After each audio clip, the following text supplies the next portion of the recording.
Maraming salamat po ulit sa Diyos kasi meron na naman po tayong natulungan na pasyente na matagal na nagsasuffer din ng kanyang nararamdaman. So, interviewin ko po ngayon siya. Nandito po ako ngayon sa bahay ngayon. Ayan. So, tatay.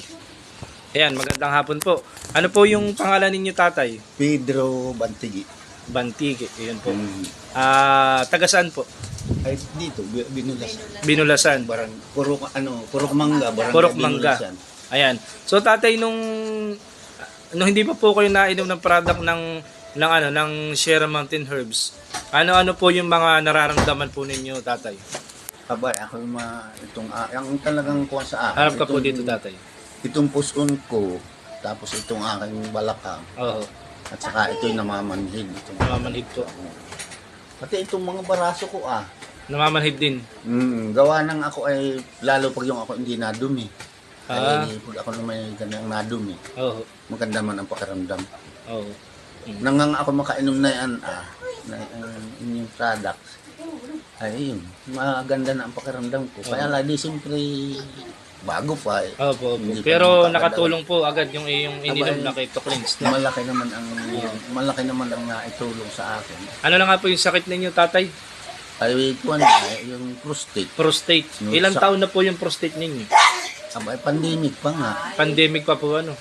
At ako nagpapa-check up na, nagpa-general check up na, ay talagang prostate.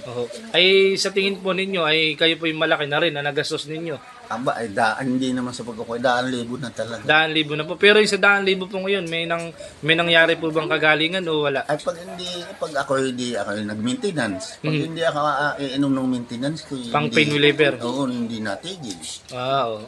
Ito naman ay, Pero, maski ako hindi uminom, ay basta't ako dumumi, lilipas yung sakit ng akin. ayun tatay, nung makainom ka ng product ng Sierra Mountain Herbs na yung tinatawag na Keto Cleanse, ano po yung naramdaman ninyo nung makainom po kayo ng product ng yung Keto Cleanse? Ay ramdam mo naman kaagad pag ganyan ang ikaw ay iigi sa gamot. Ramdam mo kaagad na talagang tumatalag.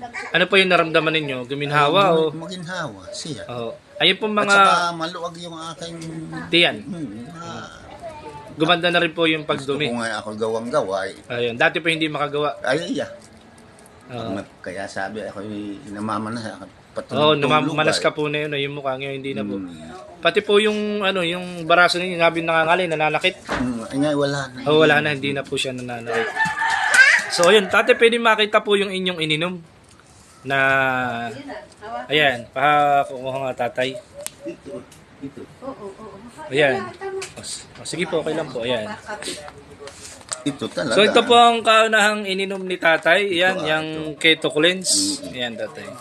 Ayan, yung Keto Cleanse at may kasama pong Antimax para po yun sa mga may prostate. Ayan, tatay. So tatay, ano masasabi mo po dun sa ating product? Ano pong pwede po ninyong i-mensahe sa mga hindi pa nakakaalam ng kagaya ninyo na may case na prostate at kahit hindi po prostate? Ano pong pwede ninyong masabi?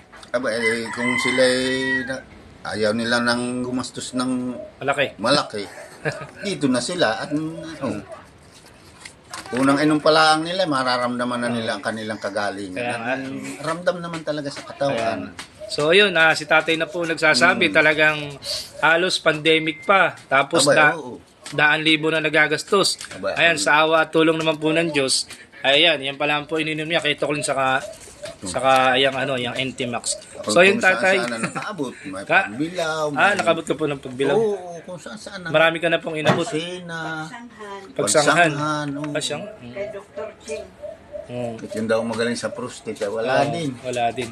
So ngayon tatay, una-una po magpasalamat po na tayo kay Lord at kahit paano tayo ay guminhawa ang pakaramdam. Kahinawari nga, ang hiling ko nga sa Lord ay ito na ang tunay na kalunasan ng aking karamdaman. Kaya po, salamat sa Diyos po.